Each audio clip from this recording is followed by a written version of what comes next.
Hi friends, pass and pans Telugu ఛానల్కి స్వాగతం అండి.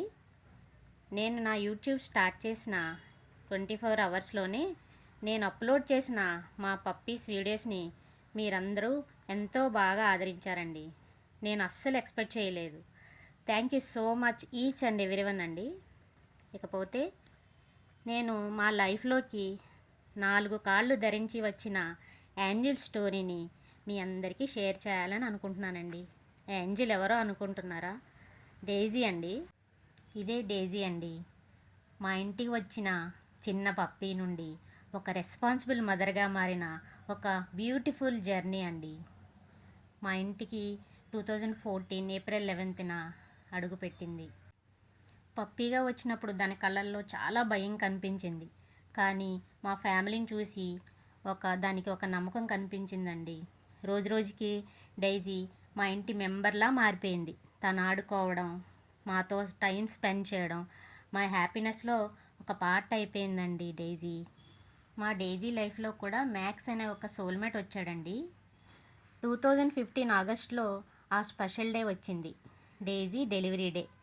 ఆ రోజు డైజీ ఫేస్లో ఉన్న పెయిన్, కరేజ్ అన్నీ చూస్తే ఒక డాగ్ కూడా ఒక స్ట్రాంగ్ మదర్గా ఎలా అవ్వగలదో అర్థమైంది.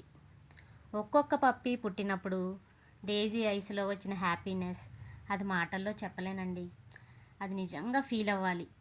అవన్నీ మాకు పండగలాగా అనిపించేది. ఒక్కొక్క పప్పీని ఎంతో కేరింగ్గా డైజీ చూసుకునేది. మేము అంతకంటే బాగా ప్రొటెక్ట్ చేసి బాగా చూసుకునేవాళ్ళం అండి. చాలా బాగా అసలు ఎంజాయ్ చేసాము ఆ పప్పీస్తో. అది మాటల్లో చెప్పలేము అసలు. తన పప్పీస్ని ప్రొటెక్ట్ చేయడం, కేర్ తీసుకోవడం, నిజంగా ఒక అమ్మలా బిహేవ్ చేసింది. వాళ్ళతో పిల్లల్లా కలిసిపోయేది, పెద్దవాళ్ళతో పెద్ద దానిలా కలిసిపోయేది. పిల్లలైతే వాటి పప్పీస్ని తీసుకుని ఎంత ఎంజాయ్ చేసేవాళ్ళో మాటలతో చెప్పలేము. మా ఇల్లు ఒక పండగలా మారిపోయేది. ఆ పప్పీస్ని చూస్తుంటే చూడండి ఎంత క్యూట్గా ఉన్నాయో, బొమ్మల్లాగా ఉండేవి. అవి తింటుంటే క్యూట్గా, పాలు తాగుతున్నా, ఆడుకుంటున్నప్పుడు అసలు మాటల్లో వర్ణించలేనండి అవి. ఒక్కొక్క పప్పి అలా పెద్దవి అవుతూ దానిలో ఒకడి పేరే జో. వీడి జో అండి. జో ఎంత క్యూట్గా ఉన్నాడో చూసారా? జో అయితే మా డైజీ దగ్గరే ఉన్నాడు. వేరే పప్పీస్ అన్నిటినీ కూడా మా ఫ్రెండ్స్కి, రిలేటివ్స్కి ఇచ్చేసాము. వాళ్ళ ఇంట్లో అవన్నీ హ్యాపీగా ఉన్నాయి. మా జో ఒక్కడే తల్లి ప్రేమకి చక్కగా దాసుడయ్యాడు వాడు.